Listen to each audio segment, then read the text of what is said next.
자, 안녕하십니까. 신현표 노무사입니다. 여러분들, 이번에 2차 시험 보시느라고 다들 고생 많으셨고요. 제 34회 제 2차 인사논문 관리 문제 해설하도록 하겠습니다. 1교시에서는 기출문제 해설하고요. 2교시에서는 26년 대비 인사논문 관리 공부 방법에 대해서 그리고 교재나 자료들 상세하게 설명 한번 해보도록 하겠습니다.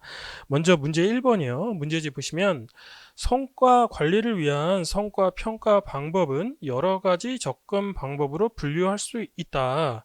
다음 물음에 답하시오. 사실 이러한 접근 방법으로 분류하는 대표적인 교과서는 우리나라에도 나와 있지만 노회의 인적자원관리 책입니다. 노회와 라이트의 인적자원관리 책인데 그 책이 벌써 13번까지 나와 있기 때문에 지금 예전부터 이 책이 있었겠죠. 이러한 접근 방법은 유명했던 거예요. 그래서 3인공저 인적자원관리에도 이러한 속성접근법, 행동접근법, 결과접근법 이렇게 분류하고 있습니다. 자, 그래서 물음 1번 같은 경우에는 세 가지 접근법의 개념과 장단점에 관하여 설명하시오. 이렇게 돼 있는데 이건 사실 인정을 해야 돼요. 여러분들이 공부할 때 밑에 물음 2번을 보세요. 행위기준평가법 바즈죠. 그리고 목표관리법 MBO 그리고 또 위에 도식적 등급척독법. 자, 도식적 등급척독법을 보고 나서 이런 것들을 이제 강의 시간에 우리가 기본 강의 시간 특히 GS 연기 같은 데 중요하죠. 용어가 어떻게 다른지 생각을 어떻게 다르게 번역된지 교수님 책들마다 이거를 생각을 하셔야 돼요. 도식적 등급정독법 그 괄호 안에 보시면 Graphic Rating Scales라고 돼 있죠. 레이팅이 등급이고 척도가 스케일이에요. 근데 앞에 그래픽이라고 돼 있죠. 그래서 우리나라 이제 인적자원관리 교과서 현재 출간되어 있는 거 한 뭐 30권에서 뭐 50권 뭐 셀 수 없이 많아요. 지방대 교수님들 책들까지 보면은 첫 번째 이렇게 도식적 등급 척도법 또 어떤 책에는 그래픽 등급 척도법 그리고 또 어떤 책에는 평정 척도법 어떤 책에는 평가 척도법이라고 이렇게 번역을 하고 있어요. 그러니까 예를 들어서 자기가 평가 척도법이라고만 외웠는데 도식적 등급 척도법을 뭐냐 그러니까 항상 공부할 때 어떻게 돼요? 괄호 열고 그 영어를 보고 영어가 어떻게 번역되는지 교수님에 따라서 그리고 또 여러분들한테 중요한 건 누구예요? 출제자에 따라서 어떻게 번역을 하는지 이거에 따라서 생각을 해야 된다 이거죠. 자, 일단 물음 2번. 근데 물음 2번에 보면 먼저 지금 모번 답안 어떻게 써라. 이거 여러분들 여기서 돌아다니는 거 다 쓸 수도 없어요. 또 그렇게 쓴다고 해서 교수님들한테 어필할지 그것도 생각해 볼 여지가 있다 이 말이에요. 제일 중요한 건 지금 기출문제 해설에서 제일 중요한 건 문제를 어떻게 분석하는가예요. 기출문제가 나오고 나서 이걸 어떻게 분석하고 내가 나중에는 어떻게 답안을 쓸지 답안을 어떻게 쓸지 정리가 된다는 건 뭐죠? 공부 방법론을 어떻게 가져가야지 이 생각을 하는 거겠죠. 그래서 물음 1번으로 다시 한번 올라가 보세요. 자, 속성 접근법, 행동 접근법, 결과 접근법이요. 그러면 여러분들이 대충의 개념, 이거 한두 줄은 알 수 있을 것 같은데, 그다음부터 문제다. 왜? 가로 열고 배점을 보면 35점이에요. 그러니까 이럴 때는 목차 구성을 어떻게 해야 됐을까? 물음 1번 관련해서 저 같으면 맨 앞에 논의의 전제를 설정을 해줄 거예요. 물음 1번 관련해서 논의의 전제를 설정하고 자, 이런 성과 평가 또는 인사 평가 이런 방법들에는 여러 가지 접근법들이 있다. 그런데 전통적인 접근법에서 최근에는 어떻게 변화하고 있다. 이 생각을 해줄 필요가 있겠어요. 그런데 무조건 속성 접근법에서 행동 접근법으로, 행동 접근법에서 결과 접근법으로 이렇게 아주 단순 논리로 비교하는 것도 어폐가 있어요. 왜? 왜 어폐가 있냐면 결과 접근 MBO는 언제 나온 얘기예요? 엄청나게 오래된 70년 된 얘기예요. 그죠? 그러니까 비교를 할 때는 전통적인 접근 방법에서 점차 발전해서 최근에는 결과적분법에서 뭐 BSC 이런 것들까지 나오게 됐다. 그리고 뭐 OKR 이런 것도 나오고 있다. 지금 확산되고 있다. 이 정도로 논의의 전제를 써주는 게 좋을 것 같아요. 거기서 논의의 전제에서 그 세 가지 흐름적인 측면 논의의 전제에서 물음 1 관련해서 논의의 전제 일단 이러한 성과 평가 관련해서 흐름, 거기서 이제 접근 방법들을 논해 줄 필요가 있겠고, 그 다음에 자, 속성 접근법은 뭐죠? 여러분들 항상 그냥 외우려고만 하니까 문제가 되는데, 속성 접근법은 뭐예요? 그 개인의 특성이에요. 특성. 트레이트라고 할 수도 있고 애트리뷰트라고 할 수 있고. 그럼 이 특성에는 뭐가 들어갈까요? 자, 성격 들어갑니까? 예, 들어가요. 지식 들어가나요? 아, 지식도 들어갈 수 있어요.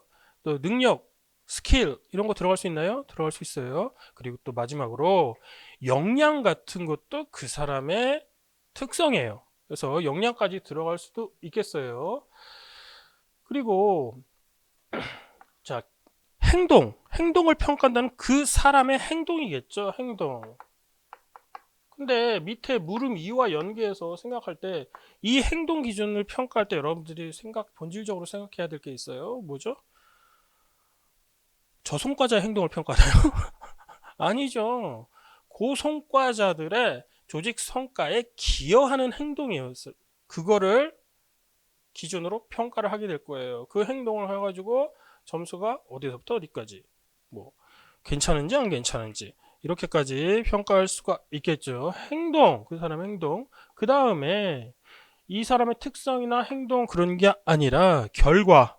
이 사람이 성과를 얼마나 냈는지, 즉 업적, 퍼포먼스, 그걸 기준으로 평가하는 거.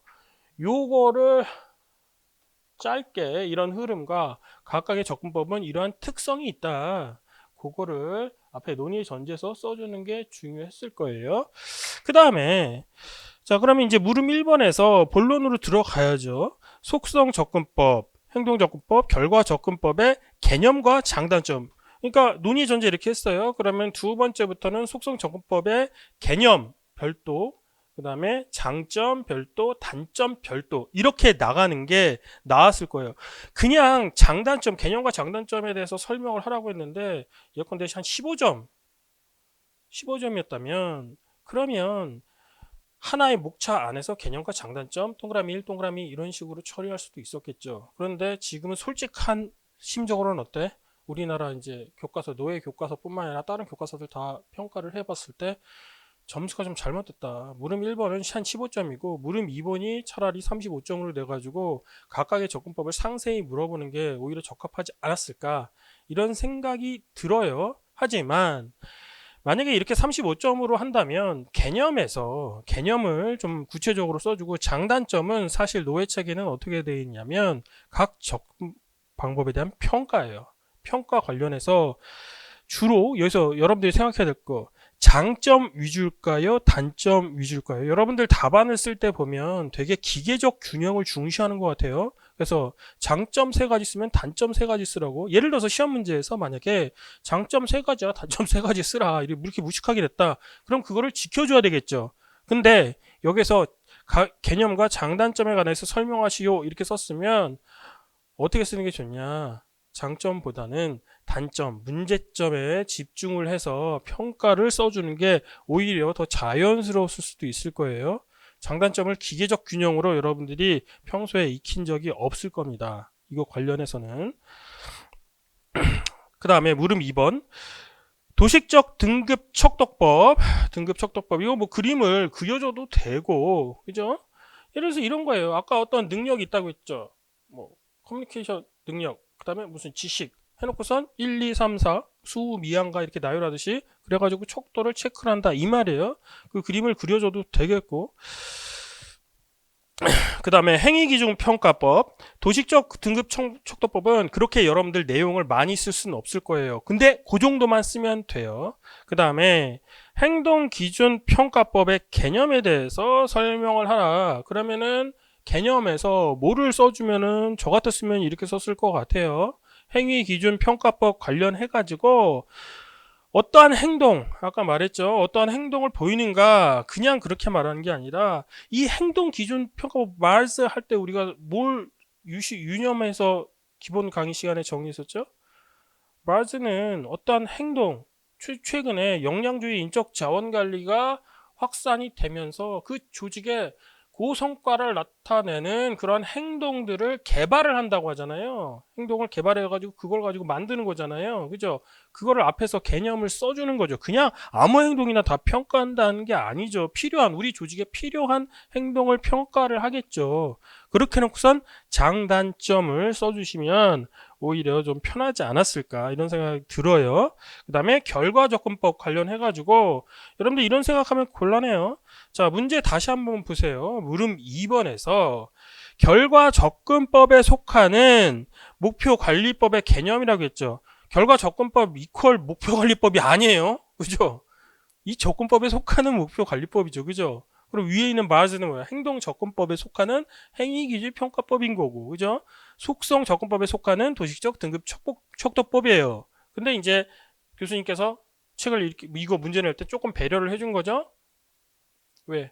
이건 교과서에 다들 있으니까. 요 하나씩은 설명이 돼 있으니까.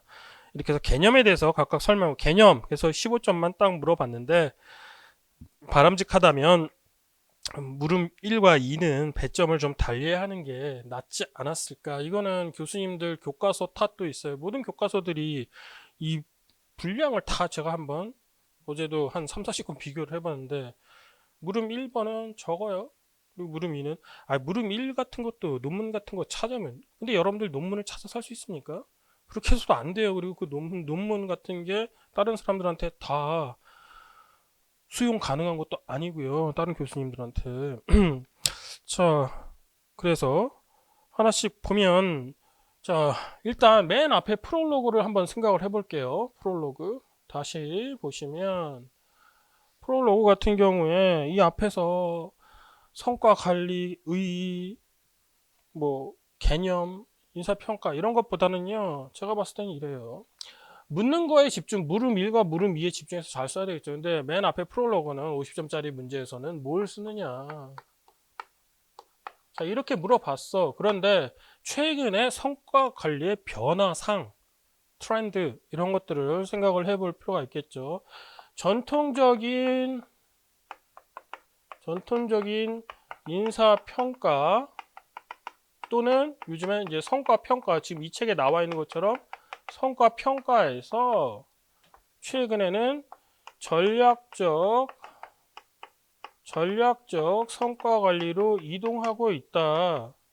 이러한 전략적 성과 관리는 뭐죠? 자, 우리 스트래티직 콩그런스라고 전략적 적합성, 전략적 수렴성 얘기를 했었죠. 우리가 어떠한 이런 성과 그리고 이런 목표 이런 것들이 뭐와 얼라인먼트가 돼야 된다고요? 조직 전략이랑 정렬이 돼야 된다 이거죠. 얼라인먼트 되어야 된다. 정렬되어야 된다. 정렬이요. 얼라인먼트. 얼라인 되어야 이런 말은 좀 안 쓰는 게 좋을 것 같아요. 동사에다가 한국말로 동사를 붙이는 거 얼라인 되어야 이런 게 어디 있습니까? 요즘 교수님 책에 어떻게 쓰고 있어요? 정렬 해놓고 가로 열고 얼라인먼트라고 하잖아요. 그죠? 자, 전통적인 인사평가는 어땠어요? 그 개인의 평가, 뭐를 위해서 어떠한 보상. 그러니까 얘를 어떻게 보상을 줄 것인지, 어떻게 사정할 것인지 이런 것 관련한 평가였다면 이제는 조직 전체 성과관리 측면에서 성과관리가 변하고 있다. 그러니까 어떻게 돼? 지속적이고 수시적인, 상시적인 성격이 강화되고 있는 거겠죠. 다만 이러한 거시적 관점에서 전략적 성과 관리를 하되 미시적인 부분에서 여기서 물어보는 각각의 인사평가 방법을 사용하게 되겠다. 이렇게까지 정리하면 프롤로그로서 꽤 괜찮을 것 같아요. 그 다음에 이제 본격적으로 들어가면 자, 속성 접근법, 행동 접근법, 결과 접근법. 자, 속성 접근법. 속성은 뭐예요? 개념. 그 개인이죠. 그 개인이 어떠한 특성을 갖고 있는지, 특성을 어떻게 갖고 있는지. 근데 여기서 뭐 성격도 좋아요. 아니면 뭐 예를 들어서 뭐 얘는 착해, 성실성. 근데 그 성실성 같은 건 어디서 나오는 거죠? 빅5 모델에서 하나의 성격 차원으로 나오는 거죠.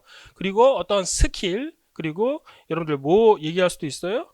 역량 같은 것도 얘기할 수 있다고 했어요.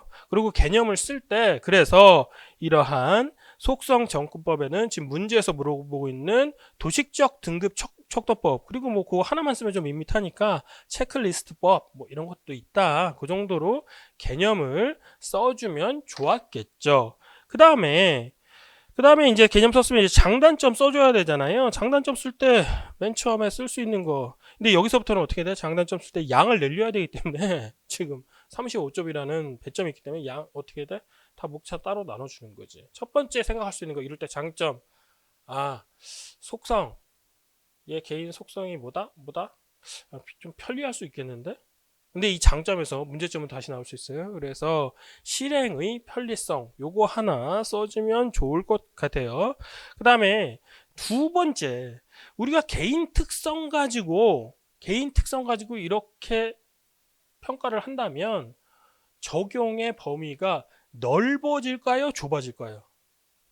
넓어질 수 있어요. 이러한 그러니까 A 직무, B 직무, C 직무, D 직무 이런 데다가 다 이런 걸 가지고 평가를 할 수 있다 이 말이죠. 그래서 활용의 범위, 적용의 범위 측면 두 번째. 그래서 이런 것들은 개별 직무 특성에 국한되지 않으므로 다양한 직무에 사용할 수 있다. 두 번째였어요. 범위 측면 아까 맨 처음에 뭐야? 활용 측면, 활용의 편리성, 그다음에 활용의 범위 측면, 그다음에 세 번째 이런 것들은 어떨까요?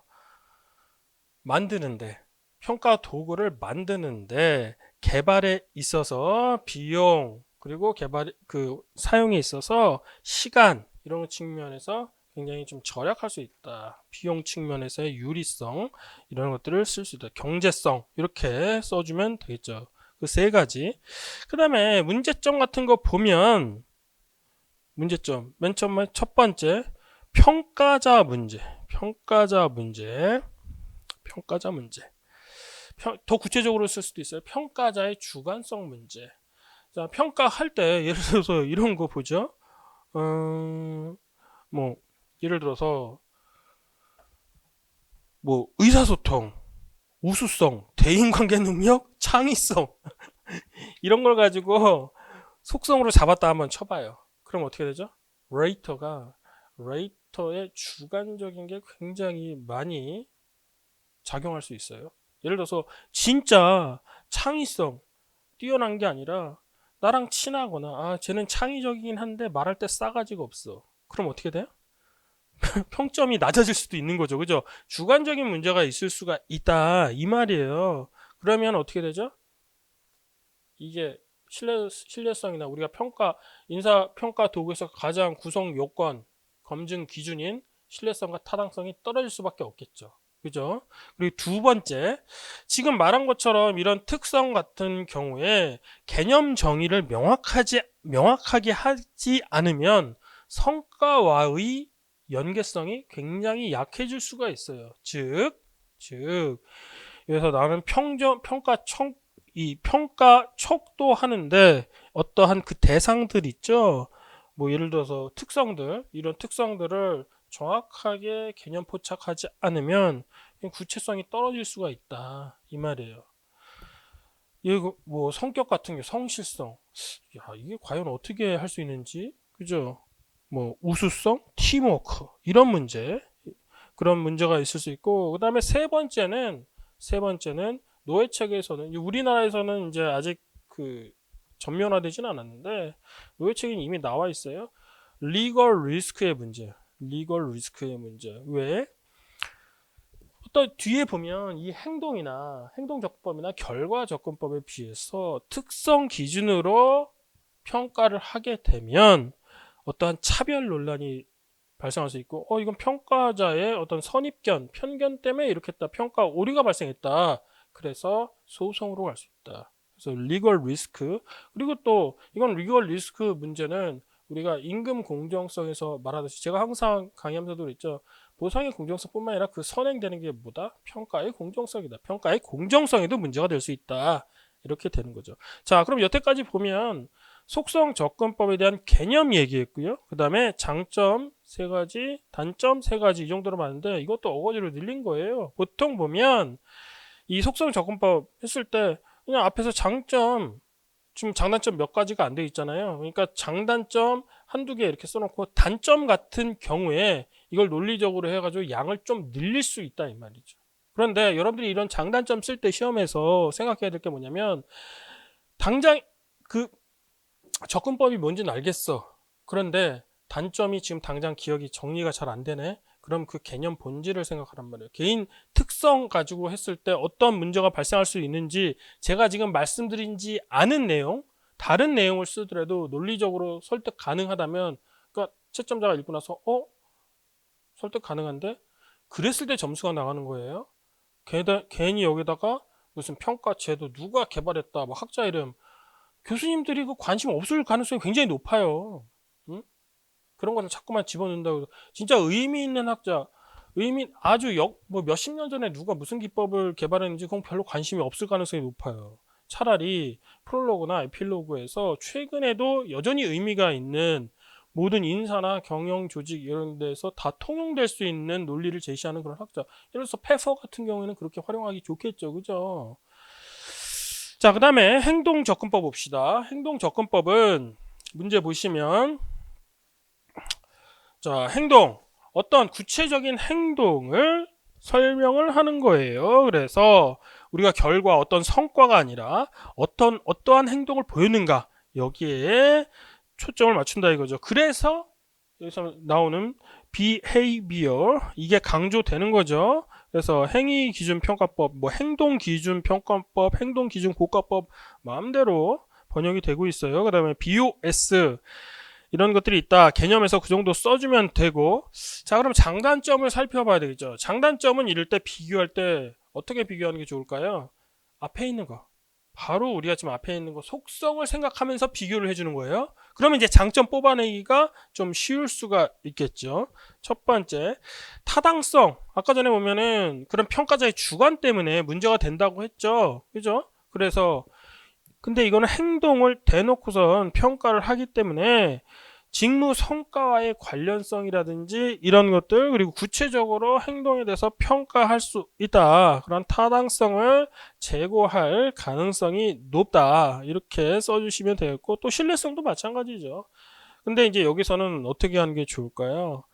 타당성은 우리가 인사평가 타당성 할 때는 어떻게 개념을 잡아요? 타당성의 항상 개념은 우리가 어떠한 제도를 할 때 우리가 노리고자 하는 목적 있죠. 그 목적에 부합하냐, 안 부합하냐. 그러면은 그 목적이 뭐죠? 성과겠죠, 결국은. 성과. 그 성과에 부합하는 거에서 타당성 잡아주고, 그 다음에 신뢰성은 또 다른 목차로 하나 더 잡아주는 거예요. 신뢰성 같은 경우는 어떻게 돼? 구체적인 행동 기준을 제시함으로 인해서 앞에서 우리가 검토했던 속성 기준, 속성 평가법이랑은 달리 약간 주관적인 그런 게 좀 제어될 수는 있겠죠. 그죠? 그럼 신뢰성 측면에서 유리할 수 있다. 그렇게 할 수가 있겠고, 그 다음에 세 번째로는 우리가 앞에서 봐봐요. 그 속성을 평가하고 나서 그걸 알려주는데, 야, 그러면 우수성을 어떻게 평가할래? 어떻게, 넌 우수성에 문제가 있어. 창의성에 문제가 있어. 그럼 이걸 어떻게 해줄까? 너 대인관계가 좀 떨어지는 것 같다. 어떻게 개발을 할지 쉽지가 않잖아요. 그죠? 즉, 뭐다? 피드백 관련해서 피드백 기능이 떨어질 수가 있다. 그러면은 여기서 장점에 피드백 측면에서의 유리한 점은 있을 수 있겠죠. 왜? 어떠한 행동, 구체적인 행동을 기준으로 해서 피드백을 제시해 줄 수 있으니까 그 행동이 부족한 걸 기반으로 해서 구체적인 뭐 교육 훈련, 트레이닝 앤 디벨롭먼트 이런 것도 더 용이할 수가 있겠죠. 자, 장점 그렇게 봤어요. 그다음에 단점 같은 경우에는 행동 접근법에서 단점 같은 경우에는 우리가 BAR 개발 위원회가 있잖아요. BRS, 브라질. 이게 어떠한 조직에, 모든 조직의 범용적인 게 아니라 어떠한 조직의 그 여러 가지 직무 특성에 맞는 그러한 행동 지표의 개발이 굉장히 쉽지가 않다. 그죠? 즉, 우리 조직의 중요한 효과적인 결정적인 행동을 개발하는데 어렵다. 그거 하나 써주시고, 그 다음에 두 번째, 변화 적응의 어려움. 예를 들어서 이런 거예요. 자, 최근에 IT 기업이라든지 이런 같은 경우에는 조직 환경이 계속 변하잖아요. 그럼 그 직무 환경도 계속 변할 수밖에 없어요. 그렇다면 그때 맞는 적합한 행동이, 조직 성과에 적합한 행동이 다를 수가 있겠죠. 변할 수가 있겠죠. 근데 미리 한번 만들어 놓으면 그거에 맞춰서 한다면 어떻게 돼요?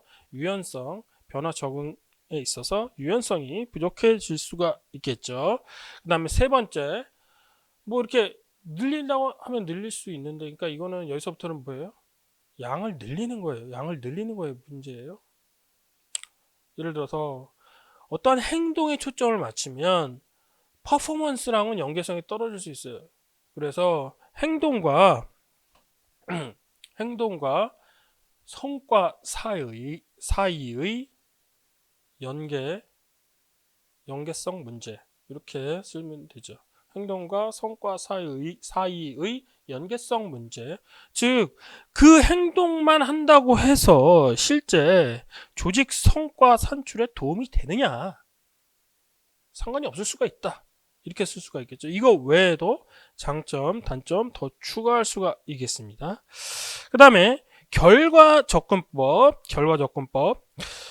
결과는 여기서 result approach. 결과는 그냥 성과라고 생각하시면 돼요. 성과, 업적 이런 것들을 생각하시면 돼요. 자, 그래서 얼마나 어떠한 행동을 했는가, 그리고 내가 얼마나 노력했는가, 이런 게 중요한 게 아니라 뭐다? 결과, 실적, 퍼포먼스 이런 거 가지고, 업적 이런 걸 가지고 평가를 한다 이 말이죠. 자, 이런 거에는 여러 가지가 있을 수가 있는데, 이런 결과 접근법에는 대표적인 게 목표관리법, MBO 있을 수 있고, 여러분들이 아까 전에도 문제도 지적했지만 막 결과 접근법 이퀄 MBO라고 외우는 사람이 있어요. 아니, 뭐 결과 접근법에는 MBO도 있고 BSC는 결과 아니에요? 그것도 결과예요. 왜? 어떤 결과, 고객 관점, 뭐 재무 관점, 학습 관점 다 결과로 수치화를 시킨다 이 말이죠. 자, 그거 외에도 뭐 품질 관리 기법 이런 것도 있어요. 품질은 뭐예요? 그것도 결과. 자, 장단점 봅시다. 장점은 첫 번째, 이게 유리한 게 뭐죠? MBO로 하면은 전통적인 관점에서 성과 관리의 취지에 부합해. 왜? 성과 관리하는 건 사실은 뭐죠? 우리는 아까 맨 앞에서 프롤로그에서 뭘 썼어? 이상론, 아이디얼한 얘기를 썼죠. 그런 이사평가보다도 전략적 성과 관리를 통해서 전략에 부합하고, 또 그리고 개인의 개발, 육성 이런 것도 가자, 좋은 말이지. 근데 실제는 어때? 성과 평가를 하는 거는 그거에 맞는 공정한 보상을 해주기 위한 거 아니에요? 그래서 이런 결과 접근법에서 가장 유리한 점은 뭐냐면 성과와 보상 간의 연계성이 긴밀해진다 이거죠. 그러니까 어떻게 돼? 종업원들이 수용하게 되죠. 수용이 높아진다 이거죠. 수용성이. 그리고 장점, 그런 거 사실 일본에서 나오는 말일 수 있는데, 이런 결과 중심 평가라면 어떡하죠? 굉장히 구체적이고 명확하겠죠. 그죠? 객관성 이런 것들이 있겠죠. 객관적이고 명확하다, 투명하다, 이렇게 말할 수가 있겠죠. 그 다음에 세 번째, 이러한 중심 접근법을 함으로 인해서 업적을 만약에 중시한다면, 최근에 우리가 계속 강조하고 있는 성과주의 인적 자원 관리 있죠. 성과주의 인적 자원 관리 정착에 도움이 되고, 성과주의 문화에도, 조직 문화에도 도움이 될 수가 있다. 그죠? 그다음에 단점 같은 거 보면 이런 결과 중심으로만 가다 보면은 어떻게 될까요? 첫 번째, 경쟁이 치열해지고 협력이 약화될 수 있어요. 경쟁과 협력의 문제. 그리고 두 번째, 자, 여러분들 여러분들이 맨날 이 말을 쓰는데 이게 어디서 유래된 개념인지 잘 모르더라고요. 예를 들어서 톱니 효과 같은 거 어디선가 한번 들어봤을 거예요. 근데 톱니 효과는 원래 어디서 나온 말이에요? 경작에서 나온 말이에요. 뉴젠베리의 상대소득 가설에서 나온 말이에요. 근데 이게 무슨 말이냐면 사람이 어떠한 소득이 있어. 소득선이 있다고 한번 생각을 해보세요. 그러면은 소득이 이만큼 높을 때는 소비 수준도 그만큼 높겠죠. 그죠? 근데 소득이 떨어졌어.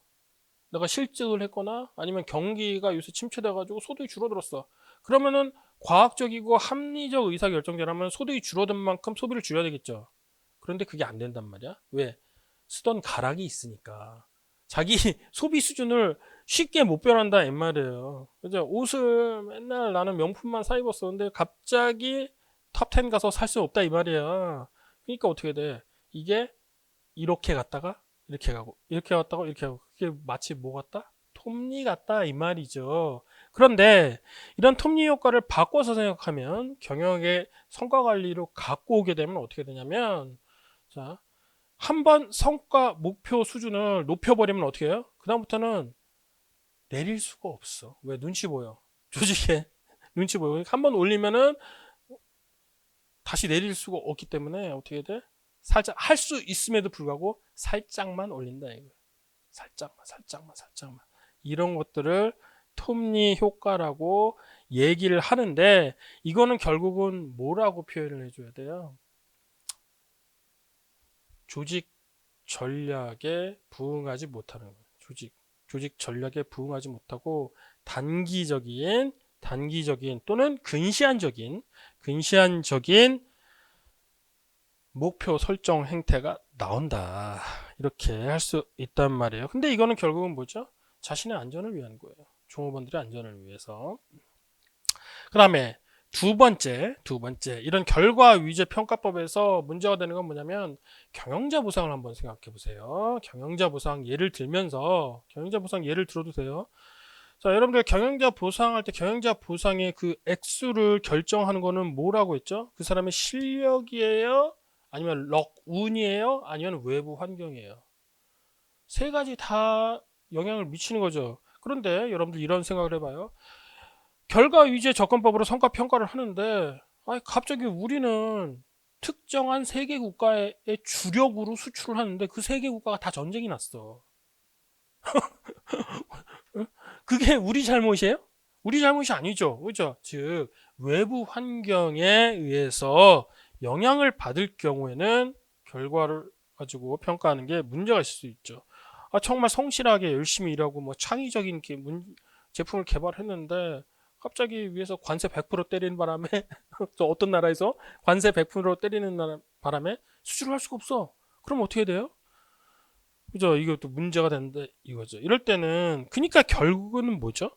어떻게 우리가 생각을 해야 될까요? 결론은 결국 이거예요. 여기서 소결을 내린다면 물음 1에 35점이니까 소결까지 추가해서 내용을 늘려나갈 수 있겠죠. 각 접근 방법은 어떤 게 아웃 오브 데이터한 게 아니라 각 접근 세 가지 접근 방법, 속성 접근 방법, 행동 접근 방법, 그리고 결과 접근 방법은 각 조직의 상황과 직무 특성에 따라서 어떻게 돼? 균형적으로 또는 상호 보완적으로 어떻게 같이 사용할 수 있을 것이다. 혼용할 수 있을 것이다. 그죠? 그렇게 쓰면 될 것 같습니다. 다음 도식적 등급척도법, 행위기준평가법, 목표관리법에 대해 개념에 대해서 개념 뭐 간단하게 쓰면 되죠. 근데 이렇게 했으면 좋을 것 같아요. 속성 접근법은 여러분들이 개념을 쓰는데 상당히 어려움이 있을 수가 있어요. 근데 어려운 건 아니야. 개인의 특성 같은 거 이거를 평가하기 위해서 어떠한 그 특성마다 척도를 부여해서 그 척도는 뭐 구체적으로 숫자 이 정도 써주면 좋겠지 뭐 5개 척도 뭐 7개 척도 그죠? 이런 척도를 통해서 평가하는 방법이다. 5개 척도 여러분들 수미양과 이제 아웃 오브 데이터지. 그러면은 S, A, B, C, D 이렇게 할 수도 있잖아요. 그죠? 이런 해서 표 나누면 돼. 표 이거 그리는 거 여러분 여기다가 그림 시험장에서 양은 늘려야 돼. 그런데 막 그렇게 못 쓰겠어. 기억. 자, 여기 구분 써놓고 특성 A, 특성 B. 특성도 기억이 안 나. 그럼 특성 A, B 이렇게 써. 그 다음에 어떻게 돼? 척도. 그 다음에 A는 뭐라고 해? 양 늘리는 법 가르쳐 주는 거예요, 지금. A, 개인의 A 특성. B, B 특성. 그 다음에 밑에다가 1, 매우 미흡. 5, 매우 우수. 이렇게 하면 어떻게 돼? 개념 이렇게 한 두세 줄 썼지. 그 다음에 예시까지 보여줬잖아. 그러면 이거 완벽하지 않아? 딱 이렇게 하면 그래픽 등급 척도법이 된다. 그리고 그 밑에다 뭐라고 써? 이 특성은 상위에서는 지면의 제약상, 이거 써도 돼요. 지면의 제약상 두 가지만 제시했으나 조직의 상황에 따라서 이런 특성, 속성들은 5가지 내지 7가지까지 늘어날 수도 있다. 이렇게 하면 되는 거지. 그죠? 논리적으로 쓰는 거잖아. 그 다음에 행위기준 평가법 BARS 같은 경우에는 여러분들이 앞에 개념을 쓸 때 뭘 좀 써줬으면 좋겠냐 했자면, 우리가 기본 강의 때도 여러 번 했지만 중요사건법 있죠. 중요사건법이랑 그래픽 청도법을 합친 거다. 자, 내용적인 측면에서 뭐죠? 행동 기준이 뭐라고? 중요한 행동이야. 중요한 행동. 고성과자의 중요한 행동이야. 그거를 찾아내는 게 되게 중요하잖아. 그죠? 중요사건 소술법에서 하는 게 그죠? 안 중요한 사건은 우린 관심이 없어. 중요한 사건만 관심 있는 거야. 그죠? 그러니까 내용적인 측면에서는 중요사건법을 필요로 해. 그거 플러스 그 다음에 형식적인 측면에서는 뭘 가져와? 그래픽 평정속도법에서 이 척도 나누는 거, 스케일, 이걸 가져와서 썼다 이거죠. 그거를 개념적인 데서 써주면 좋을 것 같아요. 그리고 나서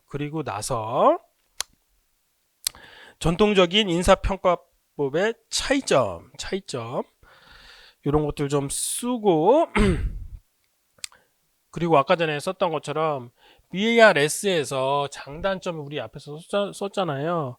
근데 여기에서 직접 이런 행동이 또 성과랑 연결될 사실은 이거는 어거지인데, 그지?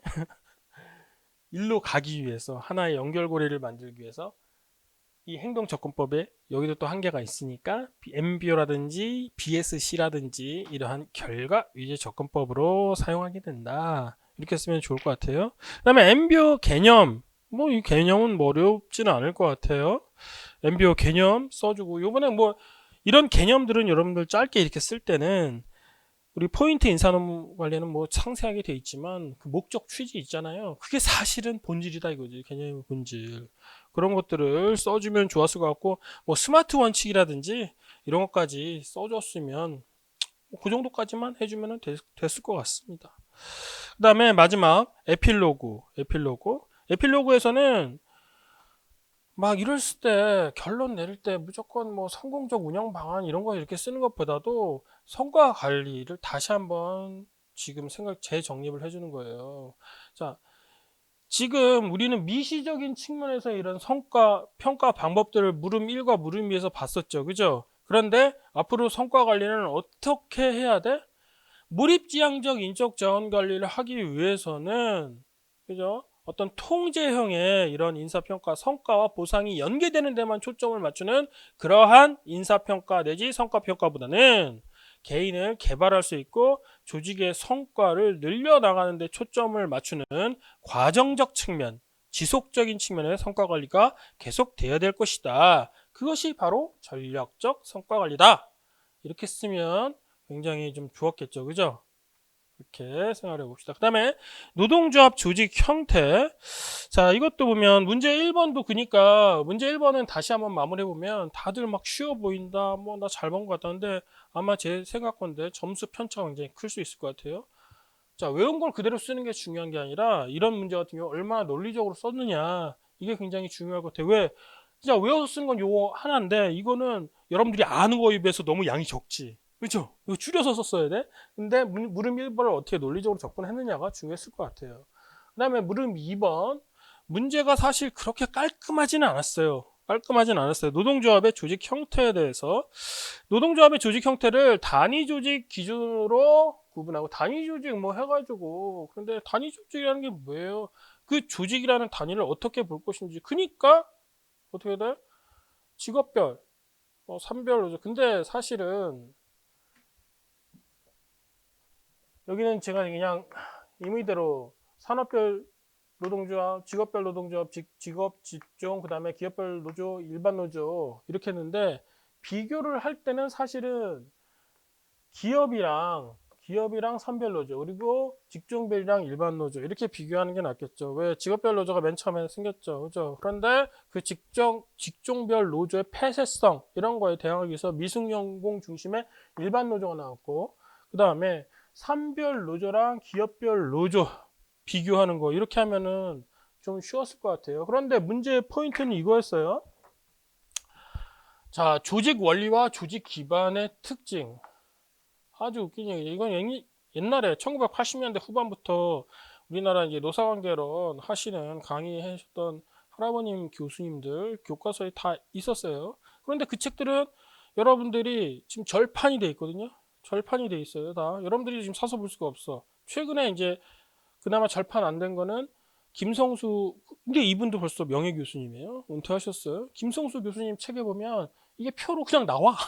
근데 문제는 뭐야? 그런 책들의 모든 책의 문제지. 표로 나왔는데 밑에 설명은 없어. 그럼 문제가 되겠죠. 그죠?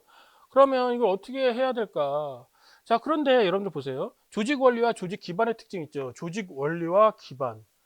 자, 산별 노조만 가지고 한번 설명해 볼게요. 산별 노조. 산별 노조는 한 산업에 하나의 조합이 있는 거예요. 금융산업에 금융노조가 있는 것처럼. 그죠? 요즘 핫하죠. 조 4.5 일자 같은 거. 그리고 이건 산업별이니까 횡단적인 성격이 있겠죠. 그죠? 산업별이니까 쭉. 그죠? 그에 반해서 기업별은 어때? 기업별은 종단적이겠지. 그 기업에서 이렇게. 그죠? 그 다음에, 근데 이거 보세요. 한번 설명을 한번 해보고. 그 다음에 기반. 기반은 뭐지? 사실은? 조직 원리와 조직 기반. 조직의 구성원들이 누구냐? 누가 그 구성원들이 되느냐? 그러면 여기서는 산별은 숙련이나 미숙련 다 합친다 이 말이죠. 그 산업에 종사하면은 그죠? 그런데 직업별 노조의 특징 뭐야? 숙련공 중심으로 해가지고 뭘 키우려고 하는 거야? 자신의 독점적 이익을 키우려고 하는 거겠죠. 기업은 그 기업의 구성원이어야 되는 거고 그 일반 노조 같은 경우는 뭐야? 얘네들이 숙련만 하니까 직업별 노조, 직종별 노조가 그러니까 일반 노조에서는 어떻게 해요? 미숙련 노동자들 이런 사람들 주로 다 이렇게 모으려고 우리나라도 일반 노조가 그래. 일반 노조는 뭐야? 어디 특정한 산업이나 기업별 노조에 들어가기 힘드니까 이렇게 뭉치는 거예요. 응? 좀 취약하고 공공 분야에서 보면은 요새 공무직 근로자들, 뭐 시설직 이렇게 환경 미화하시는 분들 이런 분들이 이런 데 들어간단 말이야. 자, 그러면 이게 표로 이렇게 나왔단 말이에요. 표로 이렇게 해서 이렇게만 단어 돼 있어요. 이거를 문장으로 만들기가 여러분들 되게 쉽지가 않을 거예요. 근데 이거 자세히 한번 보세요. 그 다음에 조직관리랑 통제 봅시다. 조직관리, 민주주의. 뭐 말도 안 돼. 책에 나와 있어요. 산업민주주의, 산별노조에서. 그 다음에 직업별노조는 주로 뭘 했죠? 공제활동 같은 거, 자신의 이익 같은 거. 그런 게 핵심 포커스가 되겠죠. 공무원 노동조합 같은 경우는 뭐예요? 이런 공제 이런 거에 굉장히 초점을 맞춘다는 거죠. 그 다음에 중앙 집권적이 될 수가 있다. 근데 이거는 책에 이렇게 나와 있지만 글쎄요.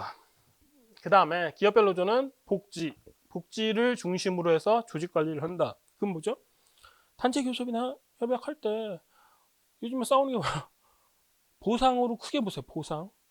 PS 얼마나 더 따오느냐. 그죠? 이런 얘기가 된다 이 말이지. 그 다음에 자, 요게 이해가 안 갈 수 있어. 일반 노조에서는 왜 중앙 집권적 관료주의가 될까? 여러분들 준노조 개념 공부해 본 적 있죠? 사실은 그 준노조를 김동원 교수님들이랑 그 제자분들은 준노조라고 하지만 사실 그 어디에 들어갈 수 있어? 이런 일반 노조에 들어갈 수 있다. 왜? 힘이 약한 사람들끼리 이렇게 일반 노조로 하는데 근로자분들이 밖에서 잘 모르고 약하잖아. 그러니까 그 중앙의 이 노조는 어떻게 돼? 굉장히 중앙 집권적으로 관료적으로 간다 이 말이야. 그래야지 조합 운영이 될 테니까. 그다음에 통제 방법. 이것도 좀 노동시장 통제 방법. 그러니까 여기에 물음 2에서 문제를 잘 보세요. 자, 노동조합 형태별 조직관리 및 노동시장 통제 방법 특징을 설명하시오. 이 표에 있는 거 그대로 써놨는데 의자를 하나 붙였었으면 좋았을 것 같아요. 노동조합의 주어를 명시해 주는 거죠. 노동조합이 어떻게 노동시장 통제를 하는지. 사실 이렇게 하면은 이게 노조뿐만이 아니라 경영자도 들어올 수 있는 거 아닌가 이런 의문을 제기할 수도 있어요. 근데 노동조합에 초점을 맞추고 생각해 봅시다. 산별 노조니까 산별 교섭 같은 거 하겠죠. 그죠? 그 다음에 여기는 뭐야? 직업별, 직종별 노동조합은 뭐지? 자기네들이 그 특정한 노동, 그 직능을 독점함으로써 어떻게 돼? 이익을 극대화하는 거잖아. 그리고 이럴 때 도제제도 같은 거를 활용하더라. 그 다음에 기업별 노조 같은 경우는 단체 교섭도 있지만은 아무래도 좀 더 노사 협력 같은 가능성이 있으니까 노사 협의회라든지 이런 것들을 쓸 수 있겠어. 뭐 경영창가도 그렇고. 그 다음에 여기 일반 노조는 아까 우리 준노조에서 생각했던 것처럼 어떻게 노동시장 통제를 할 것이냐. 직접적으로 사용자와 연계성이 좀 약하잖아. 힘들잖아. 그러니까 어떻게 돼? 국회, 의회 입법 과정에 참여하는 거. 그래서 voice, 목소리를 자꾸 내려고 이렇게 한다 이 말이죠. 그리고 경우에 따라서는 단체 교섭. 그러니까 여기는 사실 다 똑같은 거예요. 단체 교섭 다 들어가. 그리고 파업 이런 것도 다 들어가. 근데 여기가 좀 특징적이겠죠. 그렇게 생각을 하시면 돼요. 그런데 여러분들이 생각해야 될 거, 자, 이거를 원리, 기반, 관리, 통제 방법 이렇게 하니까 되게 어색했어요. 그죠? 그럼 일단 먼저 문제 배점을 이건 9점이니까 9점에 맞게끔 써야 되겠다는 거 이 생각을 먼저 해야 되고, 그 다음에 조직관리 및 통제 방법 이거는 양을 좀 더 늘렸어야 되죠. 그런데 생각해 보세요. 이걸 보고 항상 그냥 외우려고 하면은 나중에 이 문제가 나왔어. 그럼 이 문제 나중에 나와 안 나와? 10년 동안 안 나와요. 똑같은 문제. 이제는 조금 더 시험이 어려워지다 보니까 그 챕터에서 2년 전에 나왔던 게 3년 후에 나올 수도 있어요. 그 챕터가. 하지만 그 주제는 나오기 쉽지 않아요. 그건 여러분들이 확인할 수 있어. 그런데 보세요. 요 내용들 원리, 기반, 조직관리, 통제 이걸 여러분들이 안 배웠다고 하면 안 돼. 사실은. 만약에 조직 형태별 GS 모의고사에서 이거 분명히 얘기했었죠. 노동조합의 조직 형태 관련해 가지고 이 첫 번째 이 네 가지로 나누는 단위 조직의 조직 형태랑 결국 뭐죠? 조합원의 가입 범위 가지고 하는 거잖아요. 그거 하나랑 그리고 단위 조직의 결합 방식에 따라서 어떻게 돼? 연합체냐, 단일체냐 이렇게 구분한다고 했잖아요. 거기에서 우리는 산별 노동조합, 직업별 노동조합, 기업별 노동조합, 일반 노동조합의 개념 및 장단점을 봤었죠. 근데 그 내용을 보면 이 원리나 이 기반, 이 통제 방법 이게 있어요, 없어요? 있는 거예요. 그러니까 이걸 가지고 조직 원리, 기반은 확실히 포인트 잡을 수 있었을 테고 그리고 조직 원리는 어떻게 여기서 조직은 이거예요. 오거나이징 원리였어요. 오거나이징. 그러니까 이런 것들 좀 명확하게 했었어야 돼. 어떻게 조직하느냐. 오거나이징 원리였다. 그리고 조직 관리, 노동시장 통제 방법. 근데 이거는 아마 이 표에 대해서 설명을 들은 바가 없을 거예요. 아마 여러분들. 그래서 기존에 알고 있는 내용 가지고 얼마나 논리적으로 썼느냐. 그거를 여러분들 생각하시면 될 것 같아요. 그 다음에, 자, 면접 방법 중 구조화된 면접과 비구조화된 면접의 개념 및 장단점. 자, 먼저 프롤로그 봅시다. 프롤로그. 선발의 중요성, 막 이런 식으로 밋밋하게 쓰실 건가요? 저 같으면 이렇게 쓰겠어요. 자, 요즘 교수님들, 요즘 이슈가 되는 걸 한번 생각해보자고. 자, 모집이랑 선발이 뭐에 들어가? 인적 장학까지? 채용 관리죠. 채용 관리. 자, 끝까지 쓰기도 그러네. 리크루트먼트. 이 채용이 왜 중요해? 채용이 중요성을 차라리 쓰는 거예요. 채용이 왜 중요해? 우리 지속적인 경쟁 우위 확보를 위해서 중요하다. 그런데 그때 우리 조직에 적합한 인재의 확보와 유지는 특히 리텐션 이게 굉장히 중요하다. 이때 그러려면 이런 핵심 인재를 우리 조직에 적합한 피어 핏한 인재를 뽑기 위해서 최종적으로 선발 도구가 굉장히 중요하겠죠. 그죠? 선발 도구에 뭐가 있어요, 여러분들? 시험부터 해서 주르륵 다 있죠. 그런데 면접은 굉장히 타당성이 좀 떨어진다고 생각하고 있어요. 아무리 좋은 면접이라도 이게 반신반의한다면, 그럼에도 불구하고 면접을 사용하는 이유가 뭐죠? 거기서 바로 면접의 중요성이 나오는 거예요. 그죠? 그럼 이 면접의 중요성, 그렇기 때문에 이러한 면접을 생각해 볼 필요가 있다.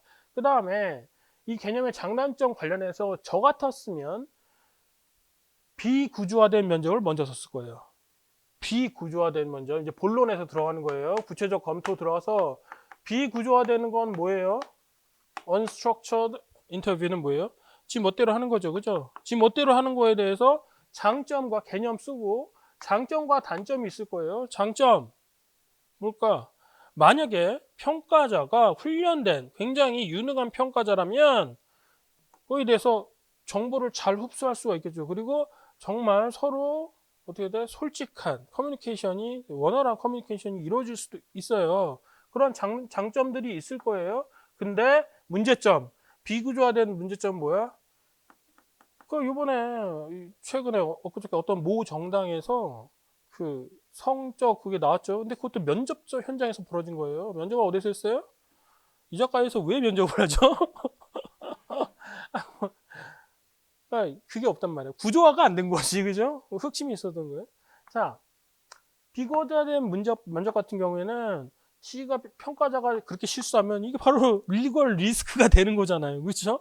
이런 문제점들을 쭈르륵 쓸 수 있을 거예요. 그 다음에 세 번째, 구조화된 면접을 뒤로 끌고 온 건 뭘까요? 나중 논의를 하기 위해서. 구조화된 면접은 뭐예요? 구조화 시킨 거죠, 그죠? 개념. 근데 구조화되는 것 중에서 가장 대표적인 거, 우리 앞에서 문제가 나왔지만 이 BARS 같은 거, 이런 게 뭐죠?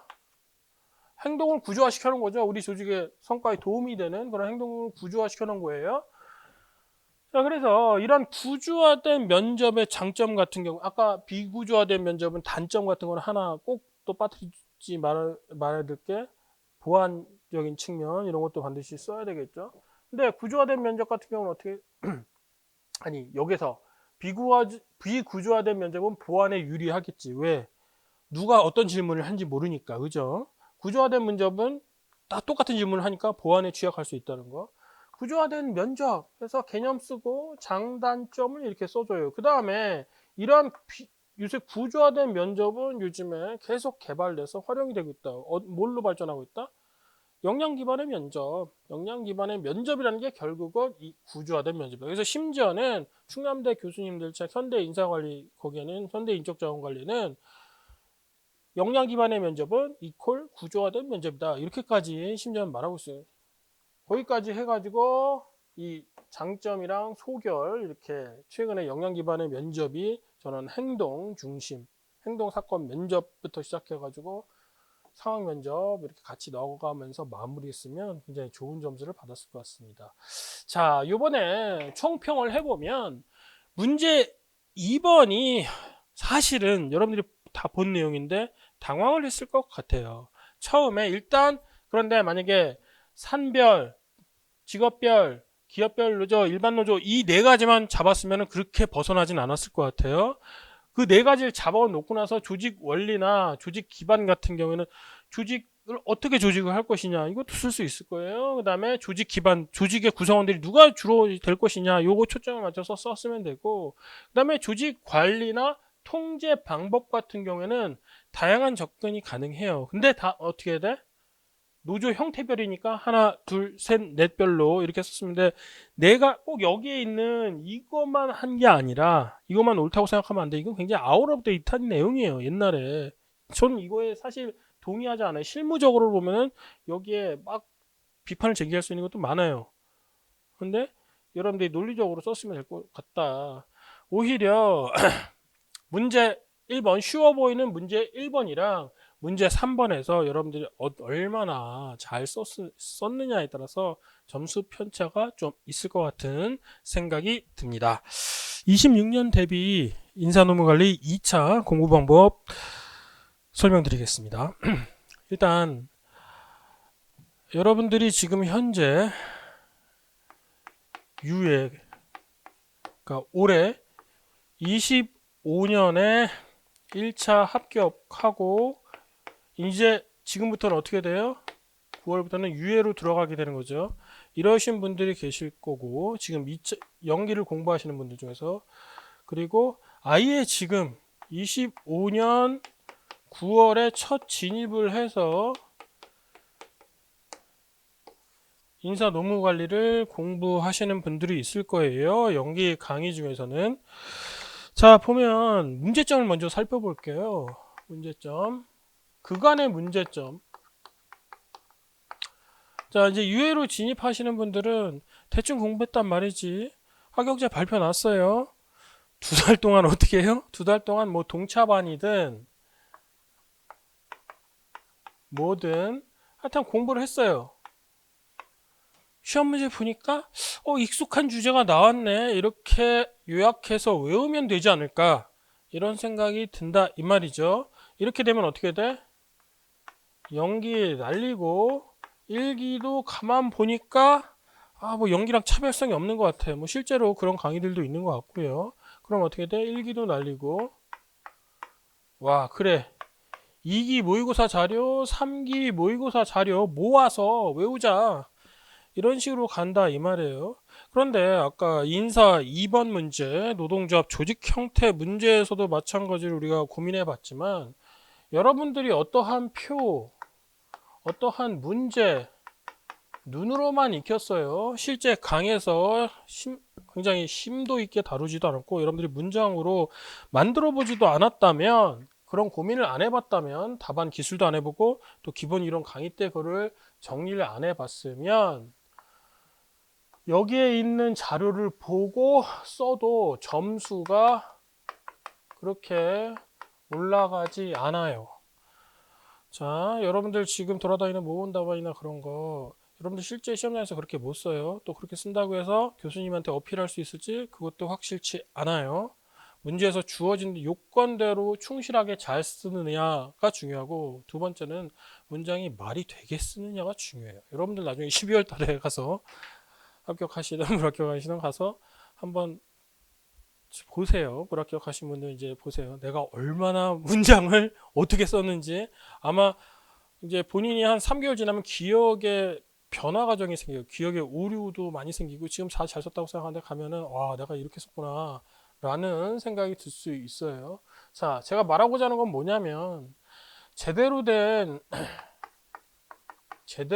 개념 정리와 이해가 먼저 필요하다. 여러분들은 개념 정리를 하면 딱 말끔하게 떨어지는 어떤 개념을 외워야 된다고 생각을 해요. 그걸 그냥 쭉 어떠한 이론 내용을 다 외운 게 개념이라고 생각해요. 그런데 문제는 그렇게 안 나오죠. 어? 그러면은 이건 뭐야? 노동 기반은 뭐고 노동 통제는 뭐야? 이 조직 원리는 또 뭐지? 이해가 안 돼 있는 상태에서는 접근을 못 한다 이 말이죠. 그러니까 거기에다가 막 이상한 거 집어넣고 막 아까 예를 들어서 조직 관리나 노동시장 통제 방법에서 그럼 이 경주에서 배운 복집공으로 이렇게 막 한번 해보면 되지 않을까? 그러다 망하는 거예요. 왜? 복집공 써서 할 수도 있겠지. 근데 그거 말이 되게 쓰기가 쉽지가 않다 이 말이에요. 막 어그러진단 말이야 문장이 쓰면서. 지금 말하는 복집공은 이거예요. 복잡성, 조직의 복잡성, 그리고 직거나 분거나 그리고 공식성 그 유무를 가지고 조직 관리를 어떻게 할지 상당히 쉽지가 않아요. 그런 얘기들이 나와서 제가 설명이 드리는 거예요. 자, 결국 뭐냐면 어떠한 이론의 개념을 정리한다는 것은 그 챕터 관련해서 여러분들이 대학 학부 교과서 수준에서 그 이론의 본질적인 것들을 정리하고 이해하는 게 중요해요. 이게 이해가 안 되니까 여러분들 맨 앞에서 여러분 뭐 인트로라고 해도 좋고 뭐 프롤로그라고 해도 좋고 서론이라고 해도 좋아요. 맨 앞에서 그 본질적인 문제 의식을 드러내지 못해요. 아까 성과 관리 같은 경우에도 성과 관리가 뭐냐, 그리고 그 변화의 흐름이 어떻게 되느냐, 응? 그리고 거시적인 관점에서 미시적 관점에서 거시적인 성과 관리에서 미시적인 성과 관리를 조명해 봤을 때 이게 갖는 함의가 뭐냐, 이런 것들을 문장으로 못 쓰죠. 그죠? 근데 저는 이제 GS 강의에서 그렇게 가르쳐 드린다 이 말이에요. 명확한 거시적 관점, 상위 폴더에서 봐야지 하위 폴더가 정렬이 되잖아요. 그죠? 하위 폴더만 보면 상위 폴더가 뭔지를 알 수가 없어요. 그렇게 위에서 전체적인 관점, 거시적인 관점에서 보고 미시적인 것들을 정리해 나가야 돼요. 그래야지 변형이 돼도 할 수 있고, 첫 번째 그런 관점. 그리고 두 번째로는 거시적인 이해가 중요하다. 거시적인 관점에서의 이해가 중요하다. 이거고, 두 번째, 용어의 문제. 자, 문제가 나왔을 때, 용어를 GS 연기나 1기 때까지 용어를 연기 때는 기본적인 것까지 포함해서 1기 때는 조금 더 심화시켜서 이런 용어의 문제를 명확하게 정리를 안 해놓으면 나중에 어떻게 돼요? 2기, 3기 문제 외워가지고 가봤자 또 대응을 못한단 말이에요. 내년엔 또 어떻게 되겠습니까? 문제가 기본적인 것 같은데 복잡하거나 아니면 아예 외형상으로도 복잡한 문제가 나왔는데 근데 외형상으로 복잡해 보이는 문제가 사실은 어떻다? 쓰기는 더 좋을 수도 있어요. 문제 핵심만 파악을 하면 이런 용어의 문제 가지고 굉장히 많이 헷갈려요. 그래서 여러분들이 가장 심각한 게 이거예요. 뭐 호환이 안 된다는 표현을 써요. 이 내용과 저 내용이 호환이 어떻게 호환이 안 됩니까? 같은 학문인데 이해를 못해서 다르게 보일 뿐이에요. 같은 내용이에요. 이 용어의 문제는 사실은 1번의 문제로 해결이 돼요. 본질을 그 개념이나 그 챕터의 본질을 이해를 하면 사실은 다 같은 거예요. 또 같지 않은 것도 있죠. 그러니까 A와 B가 같으면 같게 분류하고 A와 B가 다르면 다르게 분류를 할 줄 알아야 돼요. 이게 뭐예요? 이게 바로 개념의 이해예요. 개념의 이해는 개념의 위상을 구분을 하는 거예요.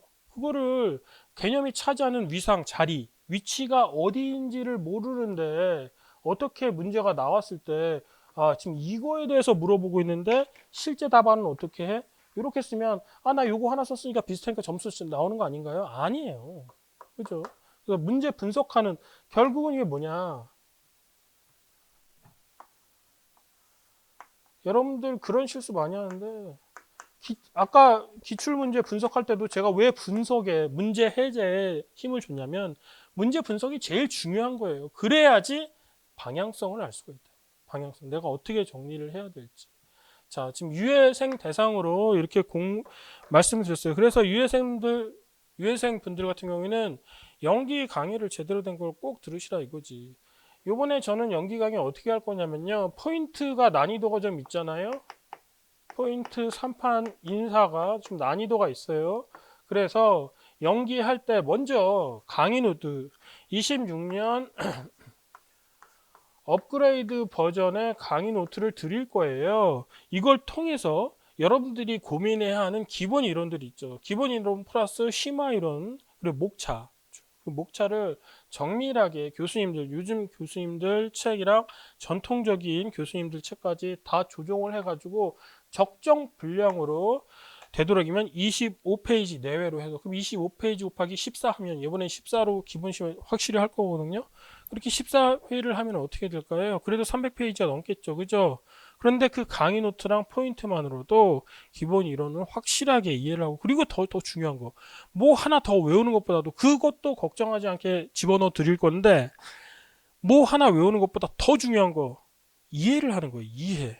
용어가 바뀌었을 때 저는 이게 뭔 문제냐 그렇게 하면 안 된단 말이죠. 이런 것들을 연기랑 1기 때 해놓지 않으면 2기 때 3기 때 아무리 문제 많이 구해서 외워봤자 소용이 없다.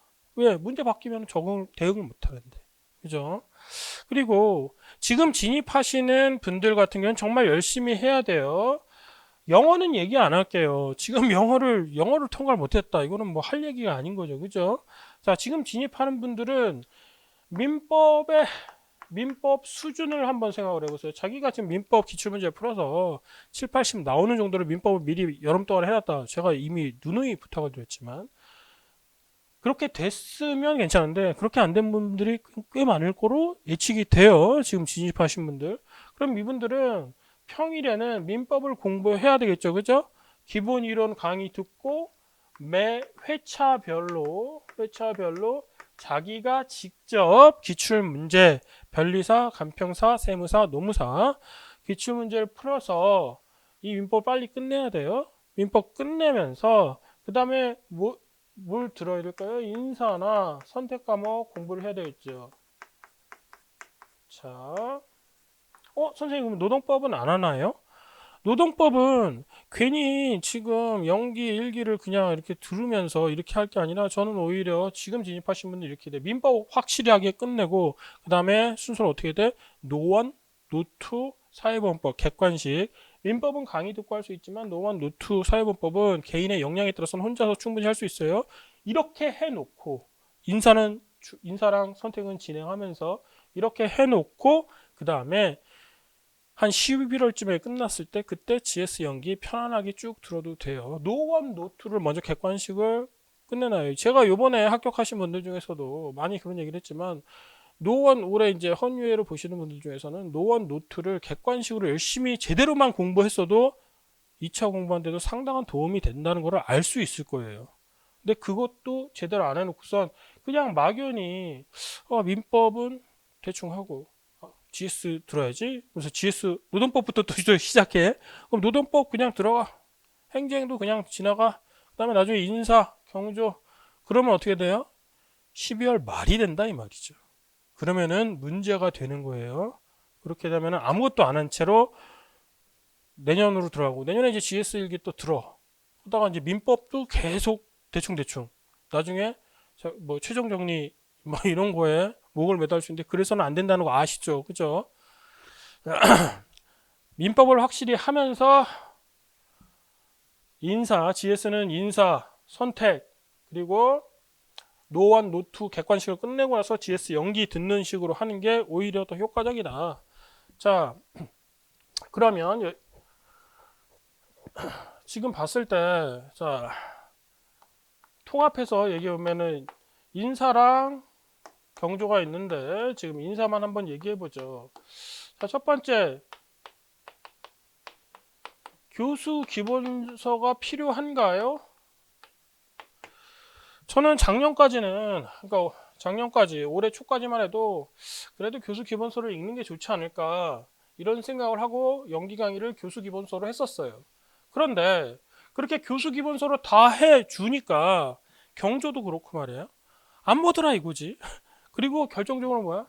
실컷 잘 정리를 해 주었더니 그 정리한 걸 여러분들이 어떻게 돼? 복습을 안 하더라 이 말이지. 그러면 도움이 하나도 안 돼요. 그러니까 어느 정도 공부량이 되신 분들은 이것도 공부가 되지만은 대부분의 분들 이제 유예되거나 이제 시작하신 분들은 그게 안 되더라 이 말이죠. 그래서 이번에는 어떻게 할 거냐?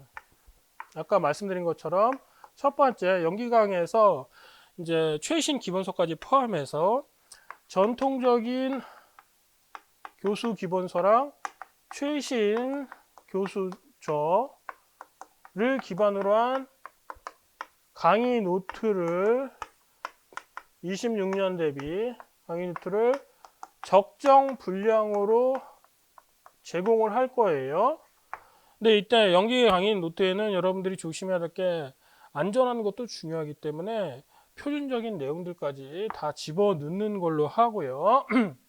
지나치거나 아니면 지나치게 특정한 부분 같은 경우는 향후에 일기에 심화시켜서 처리하는 걸로 하고, 그러니까 이때 제일 중요하겠죠. 이 기본적인 왁구를 잡는 게, 여러분들 왁구가 제대로 안 잡힌다. 왁구를 정확히 잡는다는 게 뭐야? 개념들 간의 비교를 명확히 할 수 있다는 거예요. 개념들 간에 지금 계속 문제는 뭐야? 계속 비교하는 거잖아요. 접근법도 사실 다 비교가 가능하면은 각각을 쓸 수가 있는 거예요. 속성이나 행동이나 결과나 비교가 안 되니까 뭐야? 세 가지 썼는데 다 세 가지 다 똑같은 것 같아.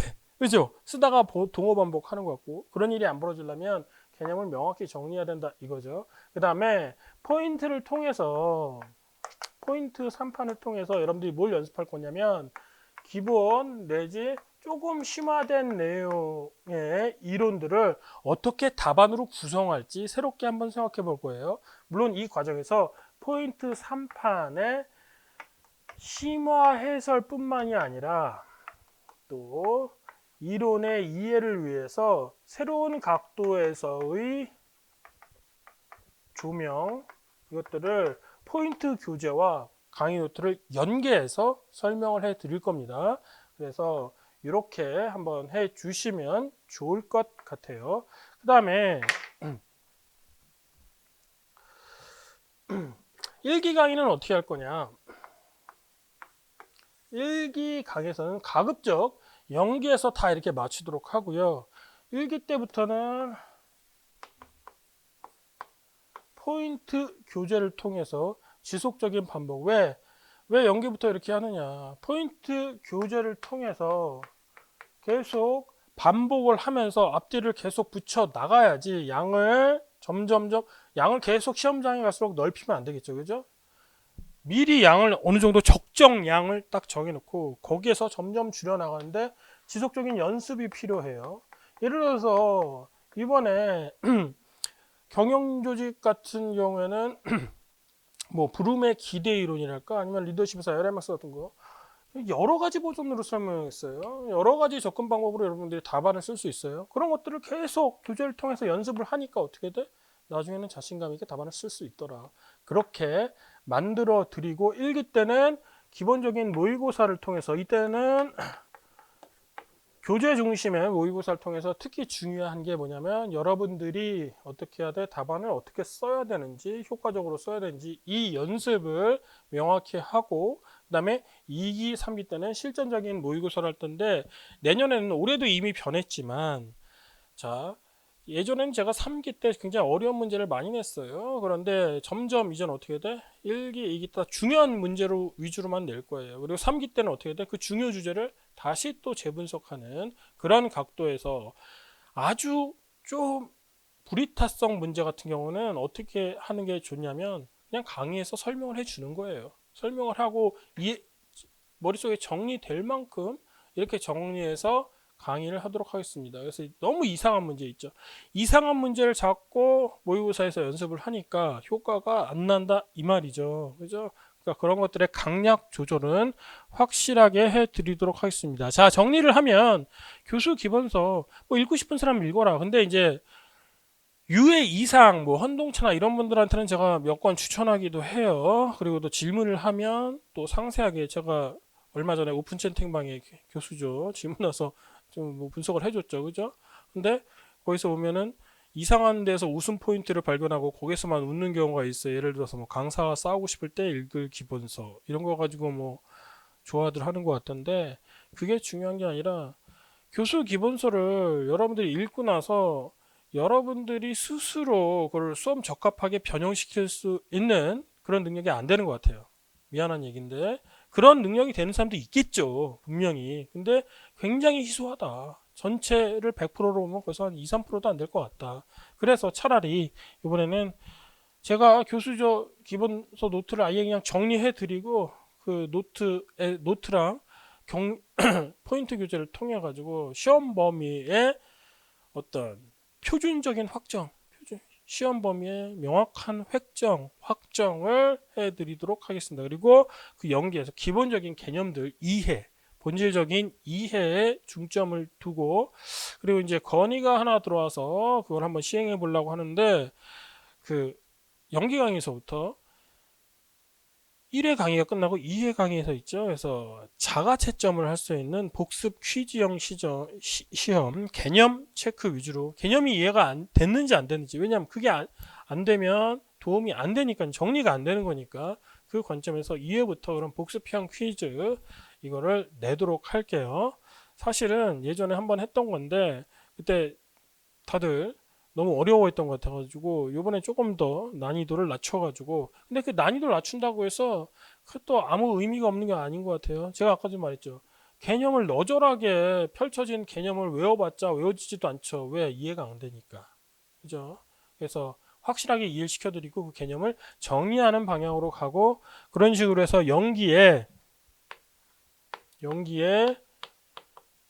기본 플러스 심화 이론 완성하고 그러니까 연기를 반드시 들어야 되겠죠. 그 다음에 1기에는 이러한 이론의 체계화 플러스 답안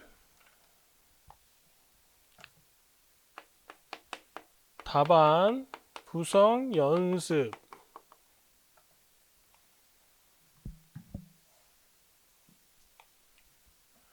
그리고 이기 때는 본격적인 실전 모의고사를 통한 문제 대응 역량 상승, 대응 역량 제고를 하고, 그리고 3기 때는 희한한 문제가 아니라 기존의 기본 심화 이론의 압축이 가능한 이 압축을, 나중에 압축을 안 하면 어떻게 돼? 나중에 너무 힘들어진다 이 말이죠. 이번에도 최종 점검 노트를 보신 분들은 아시겠지만 거의 다 걸린다 이 말이죠. 그랬을 때 최종 점검 노트를 들었으면, 그동안 이 과정을 거쳤으면 최종 점검 노트 하나만으로도 그것만 하면 끝나는 거잖아요. 그죠? 이거를 명확하게 해드리겠다 이 말이죠. 그래서 0기, 1기, 2기, 3기 이런 식으로 진행할 테니까요. 여러분들 믿고 잘 따라와 주시면 내년에 좋은 결과가 있지 않을까 이렇게 생각을 합니다. 자, 공부 방법론, 인사 공부 방법론 여기서 마치도록 하고 수고하셨습니다.